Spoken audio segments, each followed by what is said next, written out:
Maqaa Abbaa, kan Ilmaa, kan Hafuura Qulqulluu Sada Waaqayyo tokkoon Ameen.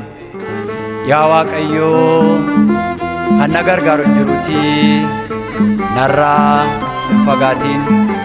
Faarsaa Daawit boqonnaa 21 lakkoofsa 11.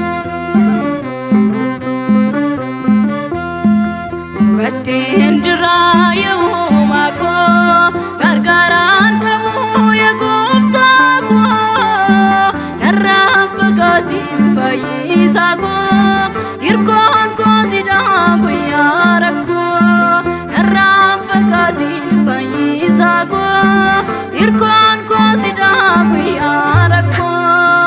Baddeen jira yooma koo gargaaraan qabu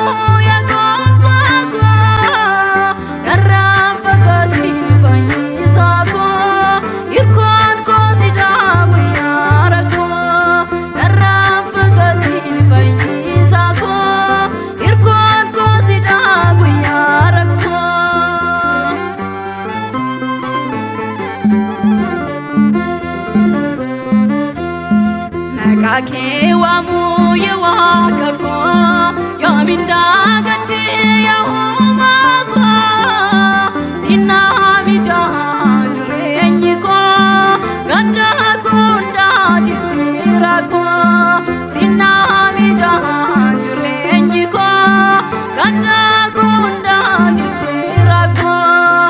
Baddeen jira yooma koo gargaaraan qabu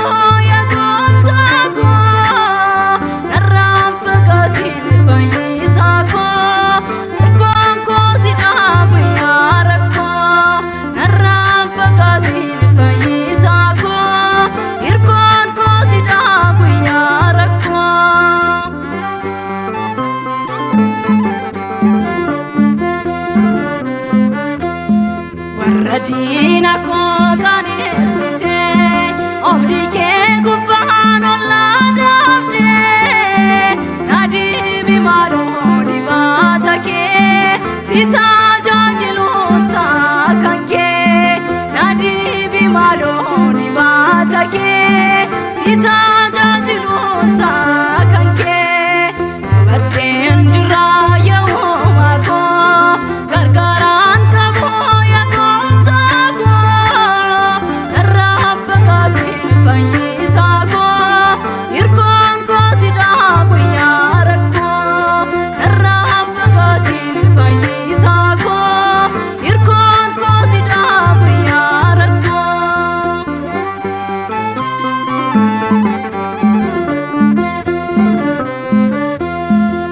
Dogon goru sin serra abdi gotudan sinamdada kotu garako kajelago sitini madai chetiko kotu garako kajelago sitini madai chetiko.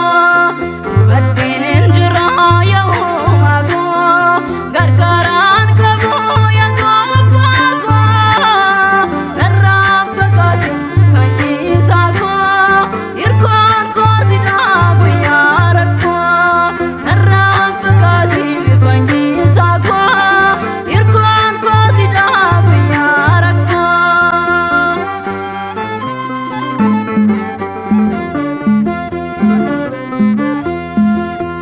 machuudhaaf kan kaayiraa na dursite